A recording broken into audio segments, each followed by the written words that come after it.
செவ்வாய்க்கிழமை இரவு 8 மணி. இது வெறும் நேரமல்ல. அமெரிக்க அதிபர் டொனால்ட் ட்ரம்ப் ஈரானுக்கு விடுத்திருக்கும் இறுதி எச்சரிக்கை. ஒரு போரின் நேரத்தை ஒரு நாட்டின் தலைவரே சமூக வலைத்தளத்தில் பகிரங்கமாக அறிவிப்பது என்பது வரலாற்றில் இதுவே முதல் முறை. இலங்கை நேரப்படி புதன்கிழமை அதிகாலை 5:30 மணிக்கு என்ன நடக்கப் போகிறது? ஈரானின் மின்னுற்பத்தி நிலையங்களும் பாலங்களும் தகர்க்கப்படுமா? உலகத்தையே அதிர வைத்துள்ள இந்த பதற்றமான சூழலின் பின்னணி என்ன? விரிவாக பார்க்கலாம்.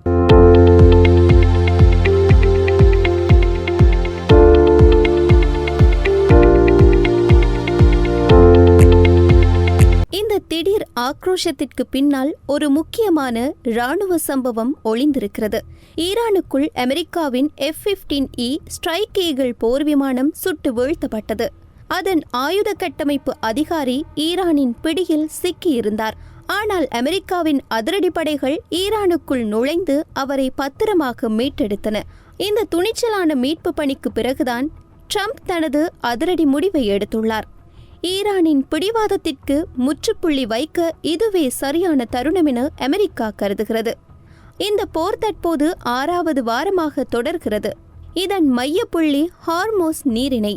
உலக எண்ணெய் வர்த்தகத்தில் 1/5 பங்கு இந்த பாதை வழியாகத்தான் நடக்கிறது. இதை ஈரான் மூடியுள்ளதால் உலக சந்தையில் கச்சா எண்ணெய் விலை விண்ணை தொட்டுள்ளது. ஹார்மோஸ் நீரிணையை உடனடியாக திறக்க தவறினால் ஈரானின் உட்கட்டமைப்புகள் மீது தண்டனைக்குரிய தாக்குதல் நடத்தப்படும் என ட்ரம்ப் எச்சரித்துள்ளார். இது சாதாரண இராணுவ நடவடிக்கை அல்ல, ஈரானுக்கு கற்பிக்கப்படும் பாடம் என்கின்றார் அவர்.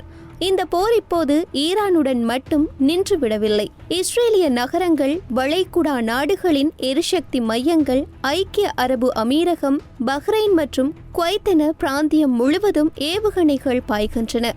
ஈரான் ஒரு மிகப்பெரிய அச்சுறுத்தலை விடுத்துள்ளது.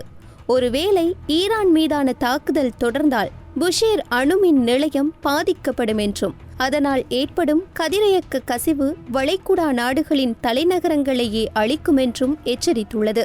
ட்ரம்பின் இந்த அறிவிப்புக்கு ஈரானின் நாடாளுமன்ற சபாநாயகர் முகமது பாகர் கலிபாப் கடும் கண்டனம் தெரிவித்துள்ளார். இஸ்ரேலிய பிரதமர் நெதன்யாகுவின் தூண்டுதலின் பெயரிலேயே ட்ரம்ப் செயல்படுகிறார். இது சர்வதேச சட்ட விதிமீறல் என அவர் சாடியுள்ளார்.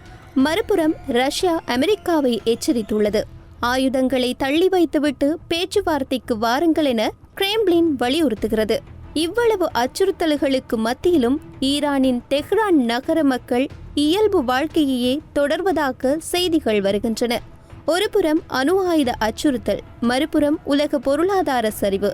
ட்ரம்ப் குறிப்பிட்ட அந்த செவ்வாய் இரவு 8 மணி என்பது உலக வரலாற்றில் ஒரு கருப்பு தினமாக மாறுமா அல்லது ராஜதந்திர ரீதியாக தீர்வு காணப்படுமா?